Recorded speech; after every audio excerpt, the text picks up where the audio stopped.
Hey guys, for Complex News, I'm Natasha Martinez. In recent years, it's become crystal clear that rappers and those related to the rap industry are no longer going to wait for the government to get a move on criminal justice reform. They're going to take it into their own hands. Z and ROC Nation have been in the forefront lately for their work, including helping release Meek Mill from prison last year, as well as more recently helping dismiss a case against an 11-year-old boy who was arrested for refusing to partake in the Pledge of Allegiance. Now, Team ROC and a handful of other notable rappers are backing up another person in need, a young rapper named Mayhem Mal, whose real name is Jamal Knox. Knox was sentenced to 2 years in prison after rap lyrics were used against him in court in 2014. Jamal's initial arrest happened in 2012, where 2 Pennsylvania officers found 15 stamp bags of heroin, large sums of cash, and a loaded stolen firearm in his vehicle. Shortly after his arrest, he and fellow rapper Soulja Bees recorded a song with the Ghetto Superstar Committee called The Police and posted an accompanying video on YouTube. The lyrics called out the cops, officers Daniel Zeltner and Michael Costco, by names and depicted issuing violence specifically against them and the rest of their department. Gunshots and sirens sounded off in the background as the lyrics described jamming a knife in Costco's feet.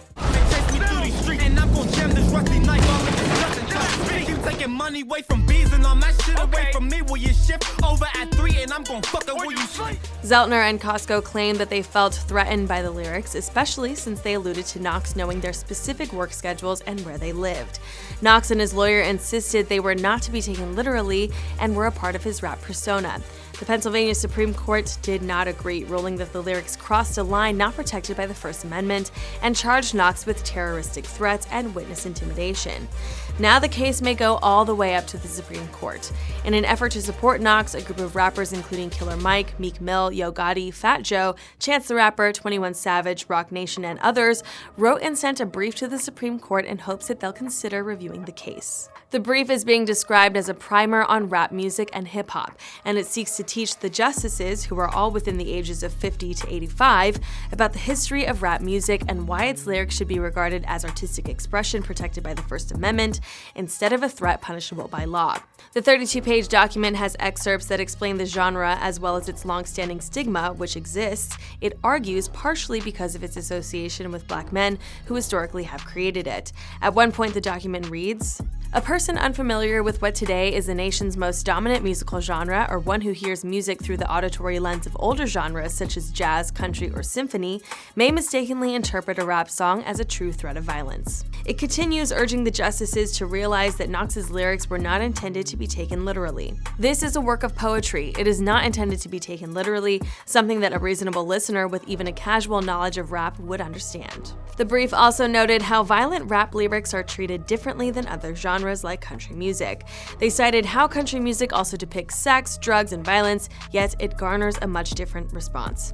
In an earlier interview with the New York Times, Killer Mike pointed this out as well. "Outlaw country music is given much more poetic license than gangster rap, and I listen to both. And I can tell you that the lyrics are dark and brutal when Johnny Cash describes shooting a man in Reno just to watch him die, and when Ice Cube rapped about a drive-by shooting early in his career. It's no different from stop and frisk, it's another form of racial profiling."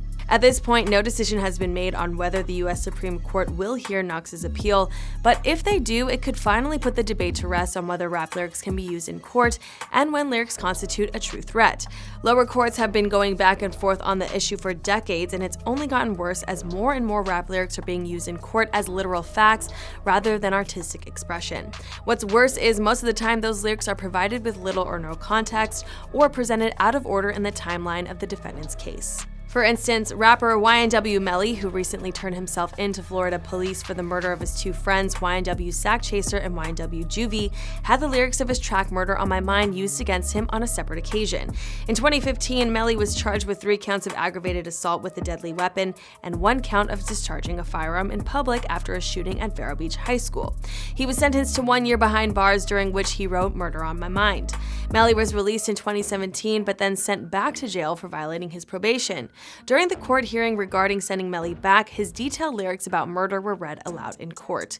He told the Fader during an interview in 2018 that he believes the decision to send him back to jail was directly related to his lyrics being read aloud in court. Melly told the outlet that the second verse of the track, which details Melly shooting a friend and then holding him until life left him, was read by the state attorney. I I reloaded my pistol, cocked it back and shot him twice. His body dropped down to the floor and he had teardrops in his eyes. Another young rapper whose lyrics were used against him was tay-k. Tay-k, whose real name is Tamor McIntyre, was 16 when he allegedly took part in the July 2016 robbery and fatal shooting of 21-year-old Ethan Walker. Tay-k was arrested but then later released from juvenile custody on house arrest.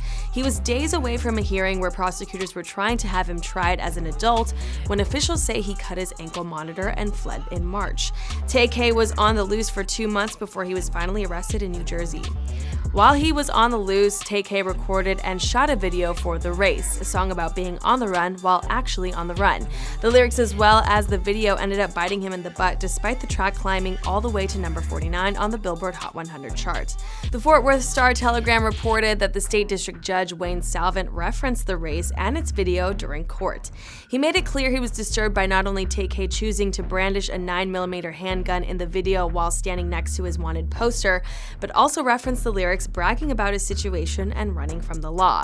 Because the judge was so troubled by tay-k's The Race, it persuaded him to say, "I don't know how many people are supposed to die, and I don't know why we, as a country, seem to glorify bad acts by putting out records and videos, and people are following in this. I believe if you are fortunate enough to have a bond that you are compelled to follow the law. And if you don't follow the law and it's shown that you're not following the law, then you're not entitled to another bond. I don't care how old you are." A more recent win when it comes to rap lyrics not being allowed as evidence in criminal cases happened in 2014 with aspiring rapper Vontae Skinner. Skinner, who recorded music under the name Real Threat, was convicted of attempted murder in New Jersey in 2008. When he was arrested, notebooks were found in his car that contained violent lyrics like, "I play no games when it comes to this war shit. If death was a jacket, you would see how the floor fits," and hauled off 15 rounds, 7 missed him, 2 to the mask, and 6 to the ribs. During his hearing, 13 pages of those lyrics were read. Turns out the Supreme Court of New Jersey was in Skinner's corner. Justice Janie LaVicchia noted that rap lyrics, even those depicting violence, are not a crime. She made a statement saying, "One would not presume that Bob Marley, who wrote the well-known song I Shot the Sheriff, actually shot a sheriff, or that Edgar Allan Poe buried a man beneath his floorboards as depicted in his short story The Telltale Heart, simply because of their respective artistic endeavors on those subjects. Skinner's lyrics should receive no different treatment."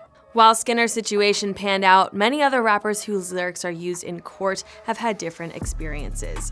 Jamal Knox's lawyer R. Stanton Jones is aware of that, saying, "While famous rappers like Eminem win Grammy Awards and make millions off of the violent imagery in their songs, judges and juries are routinely convinced that lesser-known rap artists are somehow living out their lyrics as rhymed autobiography.